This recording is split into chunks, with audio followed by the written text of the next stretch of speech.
शिक्षा के विषय में बात करते हैं, वर्ल्ड में कितने बड़े हीरो हो गए हैं उसके विषय में बात करते हैं, मगर जिन प्रश्नों को भारतीय जनता पार्टी ने पूछा है उसका जवाब आम आदमी पार्टी और मनीष सिसोदिया दे नहीं पा रहे हैं।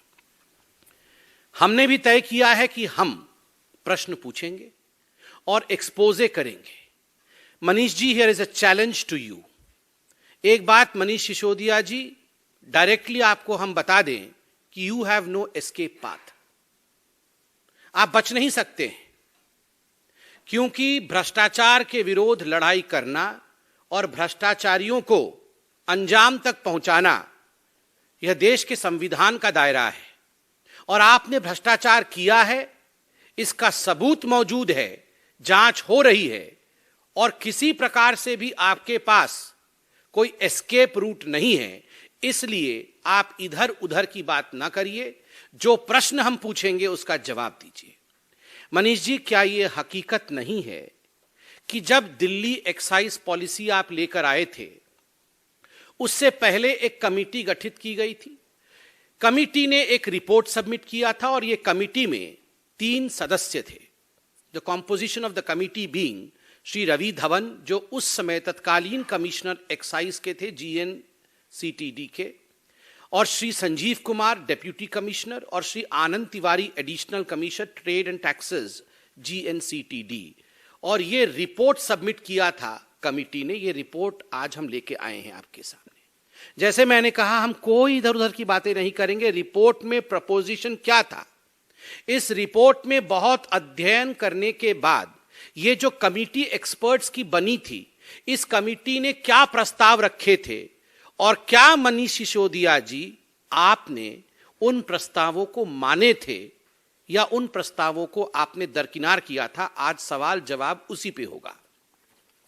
ये जो कमिटी थी, इस कमिटी ने मोटा मोटी मार्च 2021 के आसपास, मतलब 1 वर्ष पहले रिपोर्ट सबमिट किया, और इस रिपोर्ट में जो साधारण बात थी, जो मोटा मोटी बात थी, वो यह थी कि केजरीवाल सरकार, आपसे हम गुहार करते हैं, ये जो एक्साइज पॉलिसी आप लेकर आ रहे हैं, बेहतर होगा कि जो होलसेल का काम है, ये होलसेल का काम सरकार अपने पास रखे, इसे प्राइवेटाइज नहीं करे, क्योंकि उससे आप सबसे ज्यादा एक्साइज कमाएंगे और सबसे ज्यादा प्रॉफिट जो है वो राज्य सरकार को होगी। तो होलसेल किसी को मत दीजिएगा, किसी प्राइवेट एंटिटी को मत दीजिएगा। और दूसरा जो बड़ा रिकमेंडेशन, जो प्रस्ताव इस कमिटी ने दिया था, वो यह था कि जो रिटेल का काम है वो किसी बड़ी कंपनी को मत दीजिएगा, ये इंडिविजुअल्स को दीजिएगा और लॉटरी सिस्टम के माध्यम से दीजिएगा।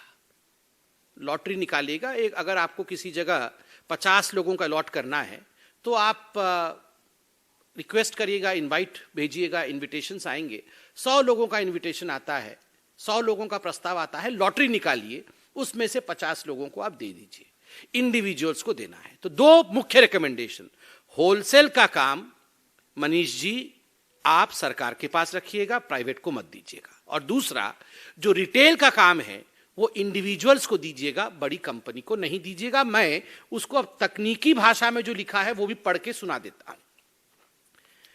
1.1.1 तकनीकी भाषा में कमिटी ने कहा, IMFL trade should be revamped by bringing the entire wholesale operation under the government entity. The model to be followed should be similar to the one as followed in the state of Karnataka, where KSBCL, Karnataka State Beverages Corporation Limited, is fully government-owned wholesale corporation. The committee also strongly recommends that the corporation must function in an extremely asset-light manner, etc., etc. मैं पूरा नहीं पढ़ रहा हूं, मगर जो मुख्य विषय है कि ये होलसेल का काम दूसरे राज्यों में भी, कर्नाटक का उन्होंने उदाहरण दिया कि यह सरकार ने अपने पास रखा है, इसलिए इसको प्राइवेटाइज मत करिएगा, उससे आपको ज्यादा बेनिफिट होगा। It should be under the government entity.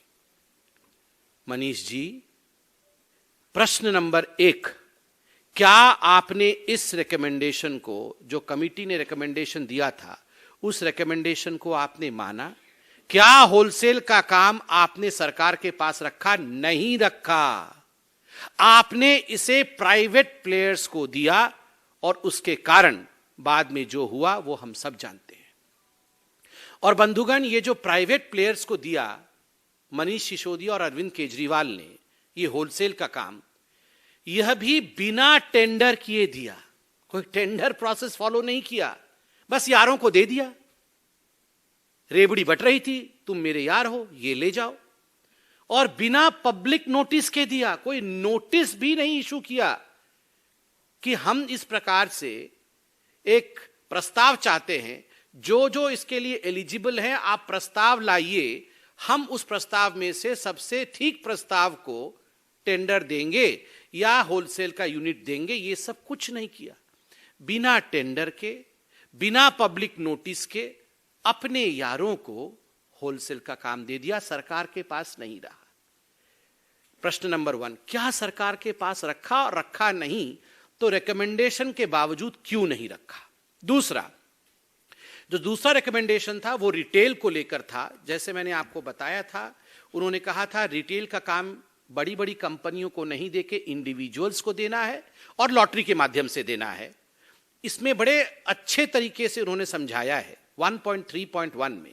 The focus should be on preventing any monopolistic tendencies in the liquor trade, and therefore not only there should be a regular rotation of licensees, but also the licensees should be granted to only eligible individuals who fulfill a certain criteria, so that there is little scope for proxy ownership or control that is gained through operation of companies and firms with dummy directors or partners. बड़े स्पष्ट रूप से उन्होंने कहा कि अगर आप individuals को देते हैं तो यह फायदा है, इंडिविजुअल्स को नहीं देकर बड़ी कंपनी को देंगे तो क्या नुकसान है, यह भी कमिटी ने कहा। कमिटी ने क्या कहा? The drawbacks of this model, मतलब बड़ी बड़ी कंपनियों को देने से जो ड्रॉबैक है उसको बड़ी कंपनियों के लिए उन्होंने कहा है लाइसेंस टू लिमिटेड एंटिटीज। अगर इंडिविजुअल्स को नहीं देकर लिमिटेड एंटिटीज को देंगे तो नुकसान होगा। The drawbacks of this model are that there is highly prone to cartelization and market capture by limited number of licensees. Cartelization हो जाएगा, करप्ट लोगों का ग्रुप बन जाएगा और मार्केट कैप्चर हो जाएगा। इतना रिकमेंडेशन, क्लियर कट रिकमेंडेशन, इसमें किसी प्रकार की कोई एम्बिग्विटी नहीं है मनीष सिसोदिया जी। उसके बावजूद आपने इन रिकमेंडेशंस को दरकिनार किया और आपने शराब माफिया को, जिन्होंने कार्टेल बनाया, उन कार्टेल कंपनियों को आपने दिया, उन बड़ी कंपनियों को आपने दिया जो और manufacturers are not allowed into retail. जो मैन्युफैक्चरर्स हैं वो रिटेल में नहीं आ सकते हैं। आपने कमीशन लेके मैन्युफैक्चरर्स जो थे उनको रिटेल में लेके आके, इंडिविजुअल तो दूर, मैन्युफैक्चरर्स को भी इन्वॉल्व कर दिया। और तो और जो ब्लैकलिस्टेड कंपनियां थी उनको भी आप लेके आके इन्वॉल्व करते हैं। क्यों? क्योंकि मोटा माल मिला। पंजाब के चुनाव के समय मोटे माल की आवश्यकता थी। जिसने मोटा माल दिया, इस रिपोर्ट को दरकिनार करके मोटा माल जेब में और वेंड्स, अर्थात जो दुकानें होती हैं, जो शराब की दुकानें होती हैं, वो कार्टेल के पास। आप सोचिए, ओपन एंड शट केस है जी, कोई लंबा चौड़ा केस नहीं है। आज एक छोटा सा बच्चा भी समझ जाएगा कि अरविंद केजरीवाल जी और उनकी कंपनी ने किस प्रकार का घोटाला किया है। इसमें बहुत कुछ समझाने की आवश्यकता नहीं। आपने ये कमेटी क्यों बनाई थी? ये कमेटी बनी थी रिकमेंडेशन देने के लिए कि सबसे बढ़िया एक्साइज पॉलिसी क्या होगा जिससे कि दिल्ली सरकार का आय बढ़ेगा। आप तो बोल रहे थे हमने तो कमाल कर दिया जी, हम तो ऐसे एक्साइज पॉलिसी लेके आए हैं, हमारी तो 9 गुनी जो है इनकम बढ़ जाएगी। वर्ल्ड का बेस्ट है, सब कुछ तो इनका वर्ल्ड का बेस्ट ही होता है। इनका वर्ल्ड का दूसरा नंबर कुछ होता ही नहीं है, ये वर्ल्ड का सबसे बेस्ट ही होता है सब कुछ। अरविंद केजरीवाल जी जो भी करते हैं वो वर्ल्ड का बेस्ट होता है, दुनिया का नंबर 1। ये दुनिया की नंबर 1 एक्साइज पॉलिसी आप रिकमेंडेशन फॉलो नहीं कर रहे थे, ऐसा क्यों किया आपने? सबसे महत्वपूर्ण विषय इसमें आगे मैं आने वाला हूं। आप देखिए, ये जो रिटेल का काम दिया गया, इस रिटेल के काम में पूरे दिल्ली को जोन्स में बांटे गए। लगभग 32 जोन में दिल्ली को बांटा गया कि 32 जोन में एक एक करके कंपनी को उन्होंने लगा दिया कि तुम्हारा ये जोन हो गया, तुम जाके वहां पर दुकानें खोलो। एक जोन में लगभग 27 से 30 वेंड्स, जिसको अंग्रेजी में वेंड्स कहते हैं, या दुकान, ये शराब के ठेके, ये ठेके एक एक कंपनी को एक एक जोन में 27 से 30, और एक एक कंपनी को 2 जोन दिए गए। जितना जितना मोटा माल मिला उसी हिसाब से दिया गया। तो एक एक बड़ी बड़ी कंपनियों को, ब्लैक लिस्टेड कंपनियों को ये 2-2 जोन दे दिए गए, अर्थात एक एक कंपनी को लगभग 55 दुकानें, 54-55 दुकानें एक एक कंपनी को मिल गई। अब आप सुनिए क्या होता है।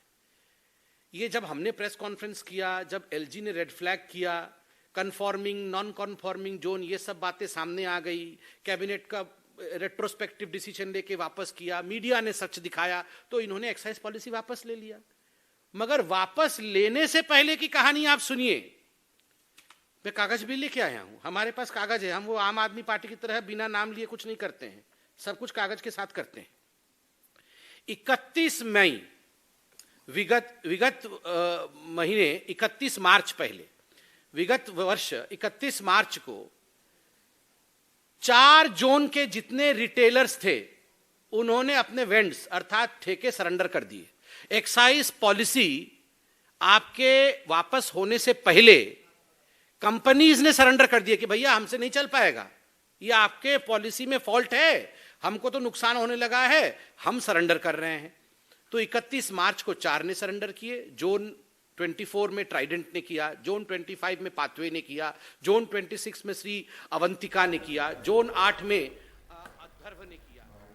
तो यहाँ पर आप सुन रहे हैं आम आदमी पार्टी की जो प्रेस कॉन्फ्रेंस कुछ देर पहले हुई थी, उसका जवाब देने के लिए बीजेपी की ओर से संबित पात्रा आए हैं और वो कह रहे हैं कि मनीष सिसोदिया बच नहीं सकते, उनसे सवाल हम करते रहेंगे क्योंकि टेंडर प्रोसेस का उन्होंने पालन नहीं किया है, दोस्तों को रेवड़ी बांटी है, और साथ ही वो कह रहे हैं कि होलसेल का जो काम था वो दे दिया और नोटिस तक नहीं दिया, और शराब माफिया जो है उन्हें इनके कार्यकाल में आगे बढ़ाया गया है।